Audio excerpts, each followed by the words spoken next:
when you come from outside of the business, इतने offer नहीं करते ना लोग, मतलब और ऊपर से यू नो वहाँ पर एक फैमिली में 10 हीरो होते हैं.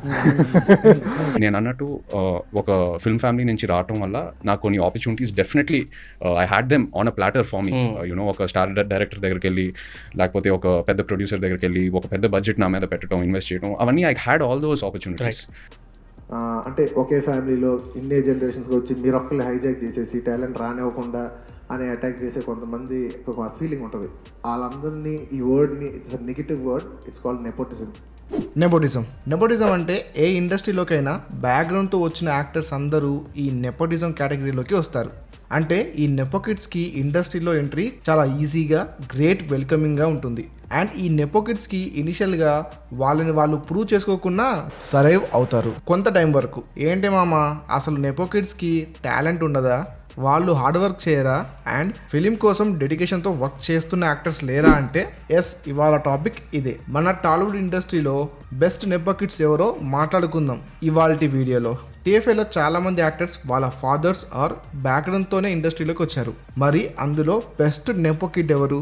ఏ యాక్టర్ నెపోటిజంతో ఇండస్ట్రీలోకి వచ్చినా తన టాలెంట్తో నెపోటిజంని డామినేట్ చేసిన యాక్టర్ ఎవరు? టీఎఫ్ఐలో ఉన్న బెస్ట్ నెపో కిడ్ ఎవరో ఈ వీడియోలో మాట్లాడుకుందాం. ఇంకా ఇలాంటి విషయాలు చాలా మాట్లాడుకుందాం. మీరు మన ఛానల్ని సబ్స్క్రైబ్ చేయకపోతే ఇప్పుడే అర్జెంటుగా ఛానల్ని సబ్స్క్రైబ్ చేయండి. అది మాత్రమే కాకుండా ఛానల్లో ఉన్న రిమైనింగ్ వీడియోస్ కూడా చూడండి. మంచి కంటెంట్ వీడియోస్ మిస్ చేసుకోకూడదు అంటే ఇప్పుడే ఛానల్ని సబ్స్క్రైబ్ చేసుకోండి. అండ్ వీడియోలోకి వెళ్ళే ముందు మీ ఫేవరెట్ యాక్టర్ ఎవరో కామెంట్స్లో చెప్పండి. Okay, let's get back into the video. నా కొడుకు నాయకుడైన కథ నీ అమ్మ.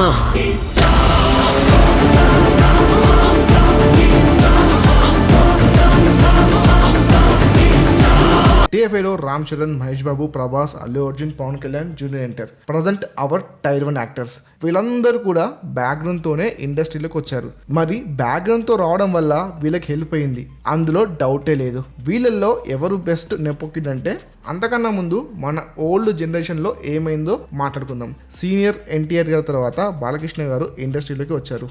అలాగే అక్కినేని నాగేశ్వరరావు గారి తర్వాత ఆయన నటన వారసత్వాన్ని నాగార్జున గారు, అలాగే వెంకటేష్ గారు రామానాయుడు గారి ప్రొడ్యూసర్ అయిన యాక్టింగ్ వైపు వచ్చి ఆయన లెగసీని కంటిన్యూ చేశారు. అలాగే చిరంజీవి గారు అప్పట్లో వితౌట్ బ్యాక్గ్రౌండ్తో వచ్చి పెద్ద స్టార్ అయ్యారు. ఆ టైంలో మన ఓల్డ్ జనరేషన్ యాక్టర్స్ మధ్య చాలా టఫ్ కాంపిటీషన్ జరిగింది. కానీ అల్టిమేట్గా మన మెగాస్టార్ గారే నెంబర్ 1 అయినా ఆయనకి చాలా మంచి పోటీ ఇచ్చారు అప్పటి నెపో కిడ్స్ అయిన నాగార్జున గారు, వెంకటేష్ గారు అండ్ బాలకృష్ణ గారు. ఇనీషియల్గా బ్యాక్గ్రౌండ్తో వచ్చిన కొంచెం స్ట్రగుల్ అయినా ఆ తర్వాత వాళ్ళు వాళ్ళ హార్డ్ వర్క్తో, డెడికేషన్తో ఇండస్ట్రీలో సర్వైవ్ అయ్యారు అండ్ ఇండస్ట్రీని ఏలారు. మధ్యలో కొంతమంది వేరే నెపో కిడ్స్ వచ్చి సక్సెస్ కాలేకపోయారు. వాళ్ళే కృష్ణ గారి అబ్బాయి అయిన రమేష్ బాబు గారు అండ్ మెగా బ్రదర్ అయిన నాగబాబు గారు. వీళ్ళు అంతగా హీరోగా సక్సెస్ అవ్వలేదు. సో ప్రజెంట్ టీఎఫ్ఐలో ఉన్న నెపో కిడ్స్ గురించి చూద్దాం. ఫస్ట్ పవన్ కళ్యాణ్ గారు అక్కడ అబ్బాయి ఇక్కడ అమ్మాయి సినిమాతో ఆయన ఎంట్రీ ఇచ్చారు. ఇండస్ట్రీలో వచ్చిన ఫస్ట్ ఫిలింతోనే సక్సెస్ అయ్యారు. ఆ తర్వాత ఆయన డబుల్ హ్యాట్రిక్ సినిమాల్ని డెలివర్ చేశారు.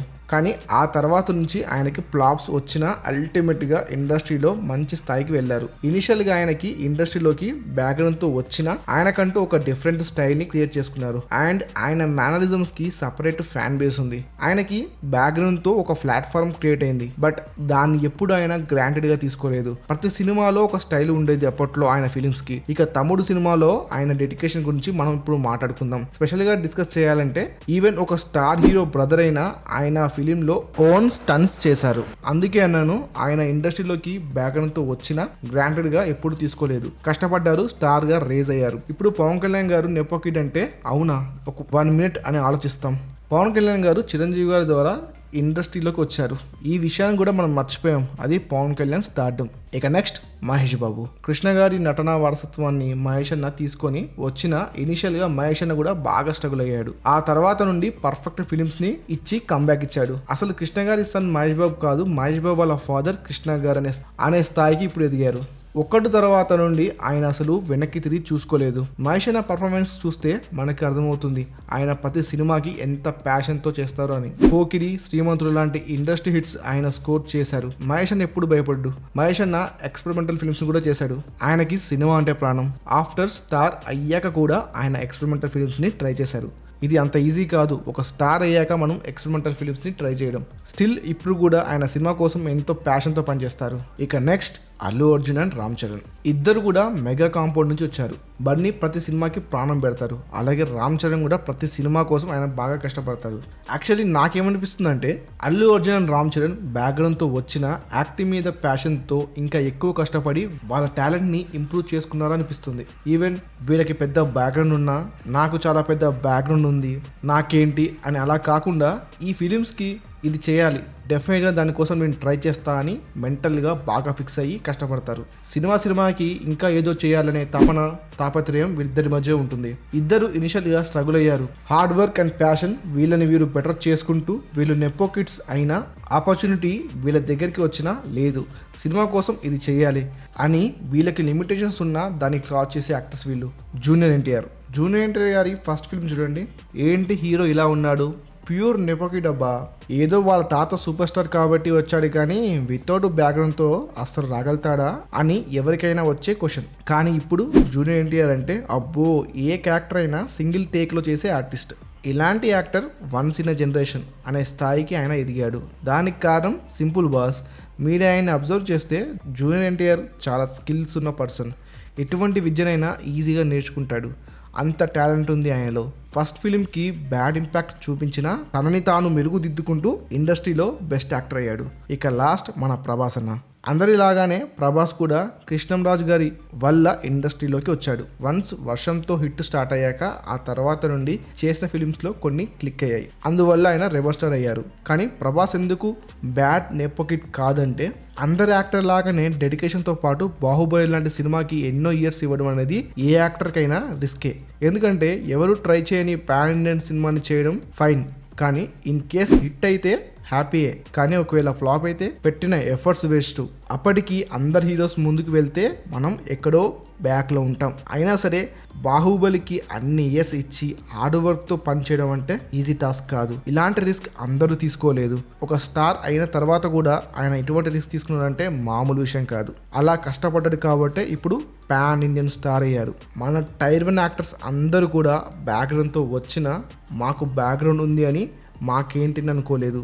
సినిమా కోసం సినిమాకి ఏది కావాలో దానికోసం 100% ఎఫర్ట్స్ పెట్టారు. కాబట్టే వాళ్ళు బెస్ట్ యాక్టర్స్ అయ్యారు. మరి ఎవరు బెస్ట్ నెపోకిడ్ అంటే మన టైర్ 1 యాక్టర్స్ అందరు కూడా బెస్ట్ నెపోకిడ్సే బ్రో. ఇది డిప్లొమాటిక్ ఆన్సర్ కాదు. మన టైర్ 1 యాక్టర్స్ మాకు బ్యాక్గ్రౌండ్ ఉంది మాకేంటని ఫీల్ కాకుండా సినిమాకి ఏది కావాలో దానికోసం కష్టపడుతున్నారు. అందుకే వాళ్ళకి biggest fan base and biggest market వచ్చింది. సో మన ఇండస్ట్రీలో ఉన్న టైర్ 1 యాక్టర్స్ అందరూ కూడా బెస్ట్ నెపోకిడ్స్, అందులో డౌటే లేదు. మన టైర్ 1 యాక్టర్స్లో ఉన్న యాక్టర్స్లో ఎవరు బెస్ట్ నెపోకిడ్ అనుకుంటున్నారో కామెంట్స్లో చెప్పండి.